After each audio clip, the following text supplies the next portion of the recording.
River up there, and All right, do I need to do a test? No, you're fine.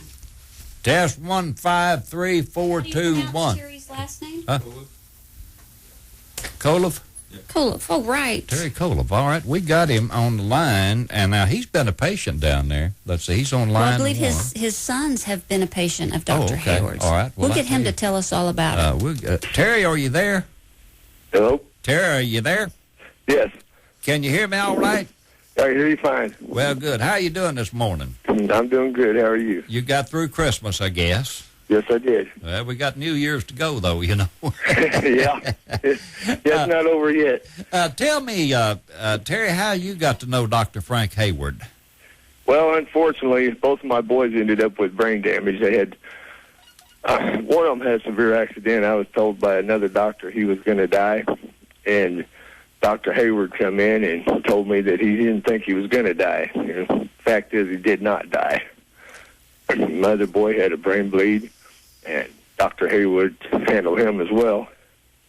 Anyways, what I liked about Dr. Hayward is that he would take the time to explain every question, answer every question I had to, and his bedside manner was just absolutely wonderful.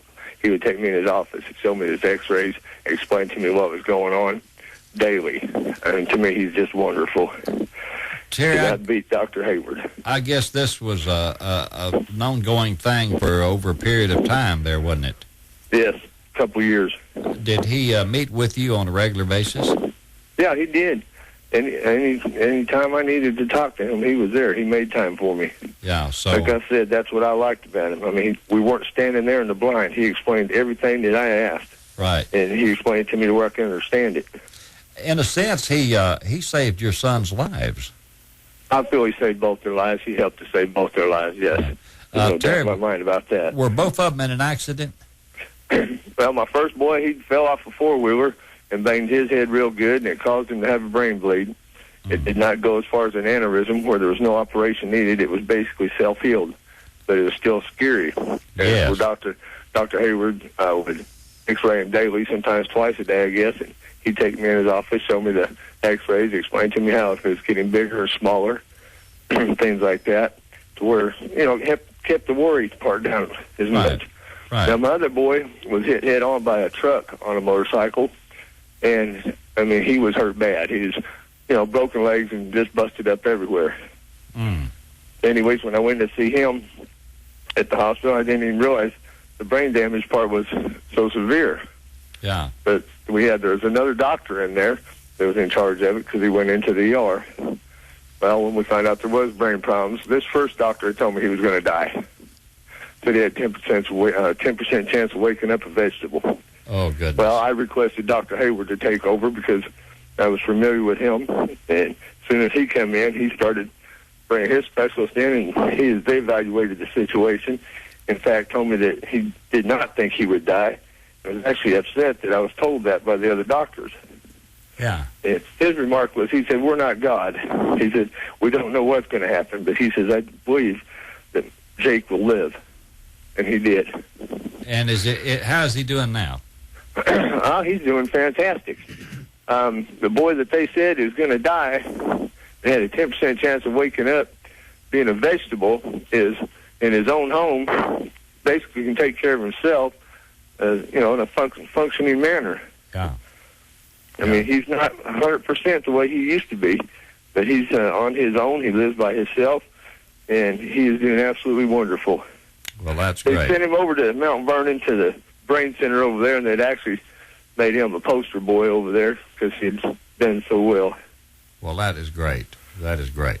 So you have high praises for Dr. Frank Hayward then? Yes, I do. Yeah. Yeah. Thank God for Dr. Hayward, what I got to say. And he spends the time with you to explain everything, and so to Well, that's speak. very important to people when you got somebody laying there and you don't know if they're going to live or die or what's wrong. And the majority of the medical field pretty much blows you off. Right. And they explain something to you when they need you to sign something and make a decision. Dr. Hayward did not do me that way. Like I said, he explained everything in detail to me to where I could understand what was going on. Yeah. I mean, it doesn't matter how technical it was. He put it in layman's terms to where I could understand it. Yeah. he was knowing the pain that you were going through. Yeah, he was very compassionate. I mean, he was not your typical doctor that had that holier-than-thou attitude. He was there 100%. Right. For my son and for my family. Right. Did you get a chance to, or have you gotten a chance to tell him your thanks and your gratefulness? Yeah, I have. For knowing him? I have told him. Yeah. He knows how much I appreciate it. Yeah. Well, you know, Terry, he treats everybody that way, and all I can hear is good things about Dr. Frank Hayward. Yeah, he's quite the doctor to me. Do you live in this area right here in Cape Girardeau? I live in Dexter. In Dexter. Yep. Well, all right, man. I wish you well, and thank you so much for talking to us about Dr. Frank Hayward. That's a great testimony that you had two boys treated by him, and both of them are doing okay.